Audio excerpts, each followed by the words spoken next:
ay doğar ilk akşamdan geceden, neydem neydem geceden. Şalkı vurur pencereden, bacadan dağlar kışımış, yolcum üşümüş, nasıl edem ben? Şalkı vurur pencereden, bacadan dağlar kışımış, yolcum üşümüş, nasıl edem ben? Uykusuz mu kaldın dünkü geceden, neydem neydem geceden.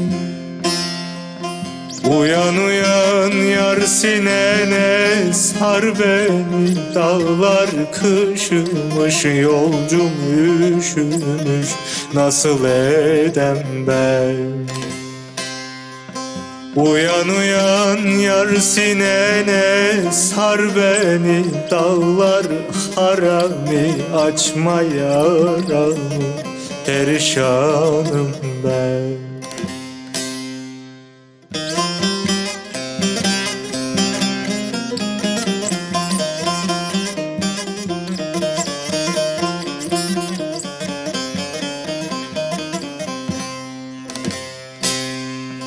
Yüce dağ başından aşırdın beni, neydem neydem yar beni.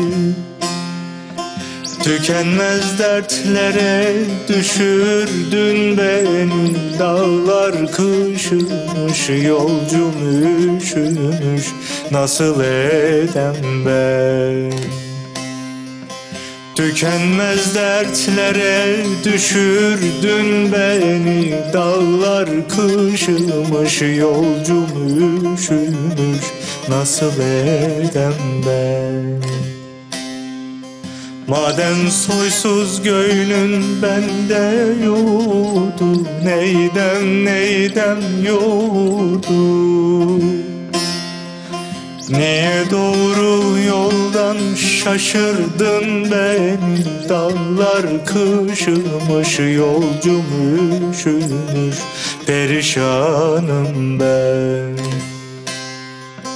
Niye doğru yoldan şaşırdın beni, dağlar harami, açma yaramı, perişanım ben.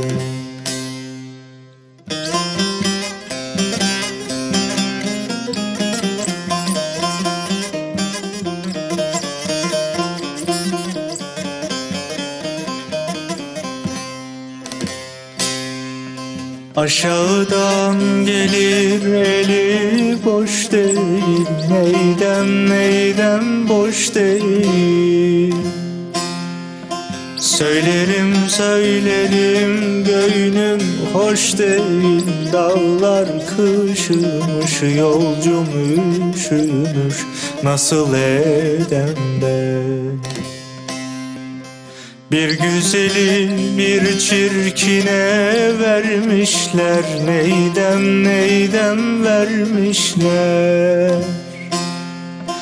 Baş yastığı kendisine eş değil, dağlar kışımış, yolcum üşümüş, nasıl edem ben? Baş yastığı kendisine eş değil, dağlar harami, açma yaramı, perişanım ben.